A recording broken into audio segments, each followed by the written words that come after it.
Hello and welcome to Rewriting the Story. I'm really glad you decided to spend a little time with me today.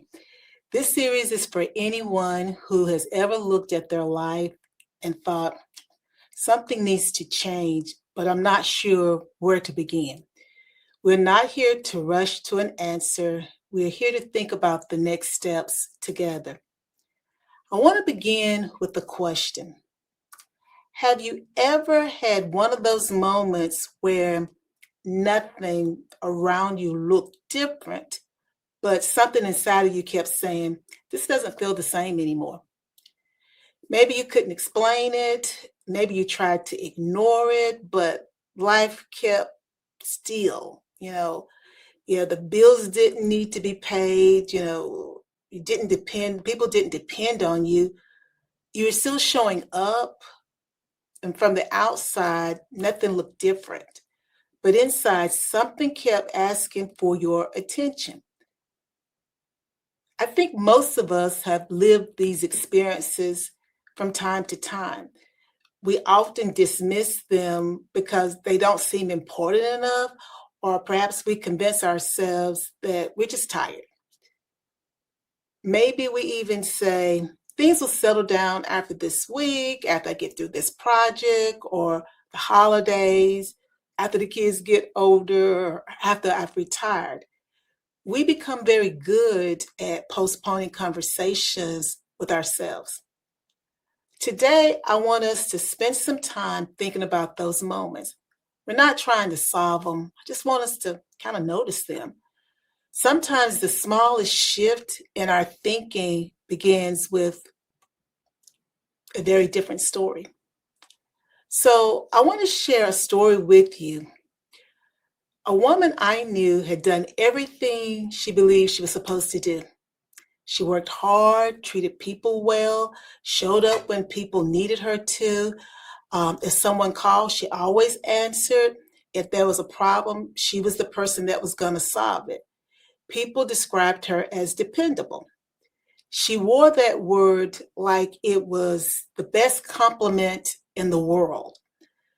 Then one afternoon, she'd left work and stopped at the grocery store. Nothing unusual, how we do. We go pick up a few things that she, needed. She smiled at the cashier. She loaded her bags in the car. And then when she got home, she parked in her driveway. Then she just sat there. 5 minutes passed. Then it was 10 minutes. She wasn't crying or anything. She wasn't angry. She just sat there. She wasn't even thinking about anything in particular. She just was sitting in her car. She just couldn't get out the car. Later, she told me that was the moment she realized something. Not because her life had fallen apart, it hadn't, but because she could no longer recognize the pace that she had been living. She said something I've never forgotten, and that was, I think I have been surviving a life that I worked very hard to build. I think I've been surviving a life that I worked very hard to build. That kind of struck me because she wasn't saying she was ungrateful for the life that she built. She wasn't even saying that anything needed to change, but she's been surviving this life that she worked very hard to build. And what that said to me was, I'm no longer the person that had been building this life, but I'm still continuing with the life as if that's who I am now, and I'm not that person. Now, I want us to think a moment about what happened, or what didn't happen, I guess I should say. She didn't quit her job, didn't move on, didn't make some dramatic announcement. Nothing visible changed that afternoon. The only thing that really changed was that she finally listened to something that she had been feeling for a long time. And that's sometimes where rewriting our story begins, not with the action, not even with certainty. Sometimes it begins when we finally stop arguing with ourselves. And I got to think about this because I want to be careful with how I say this, but this is not about deciding that everything in your life is wrong, because we're not saying this. It's not about walking away from your responsibilities. However, sometimes the life we built was exactly what we needed for all the seasons. But the story protected us. It helped us to survive. But the question now becomes is not whether that story was good or bad, it's whether it still fits us. It's like a piece of clothing. It fitted for a long time, but now I've lost some weight.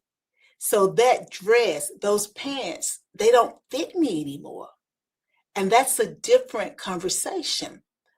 I look at this as recognition. And sometimes when we recognize things in our life, it's not dramatic. It sounds like those pants don't fit me anymore. This life doesn't fit me anymore. Not because we failed or we chose poorly, but because we grew. Growth has a way of stretching us beyond the containers that once fit comfortably. Well, my friend said the next morning she received a text asking if she could take on one more responsibility. Now, normally she would have been like, sure. Instead, she said she looked at the message. She put her phone down. She made herself a cup of coffee. And she said she walked to the window. Then about 10 minutes later, she came back to her phone and then she answered the text and said, I need a little time before I can answer that. That was it. Now, for somebody reading the text, they probably wouldn't have thought anything about it, her response. But she said that was the first decision that she'd made in years that actually belonged to her.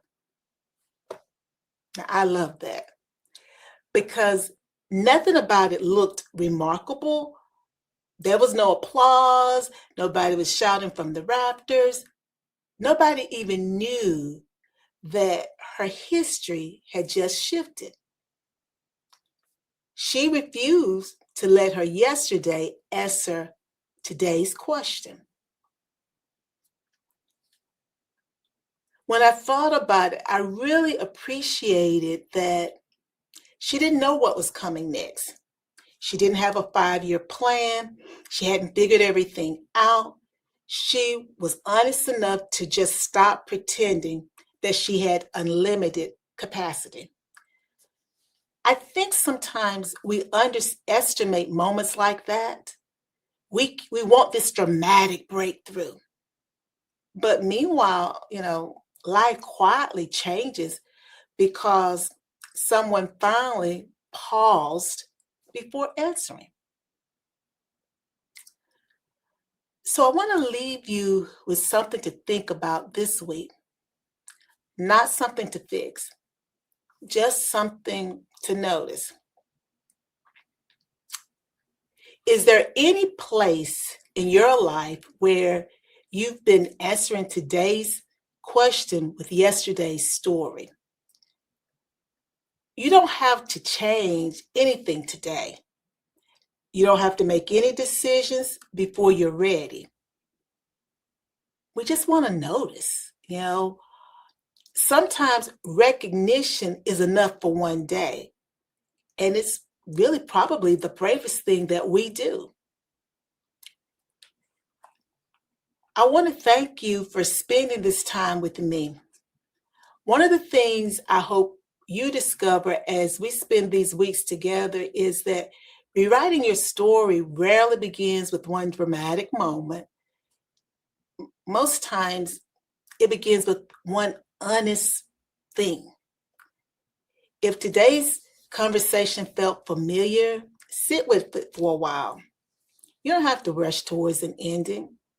You're allowed to spend time understanding where you are before deciding where you're going. I will meet you here again next time, and together we'll keep exploring what it looks like to rewrite your story, to rewrite the story we're living, one honest conversation at a time. And you know the drill.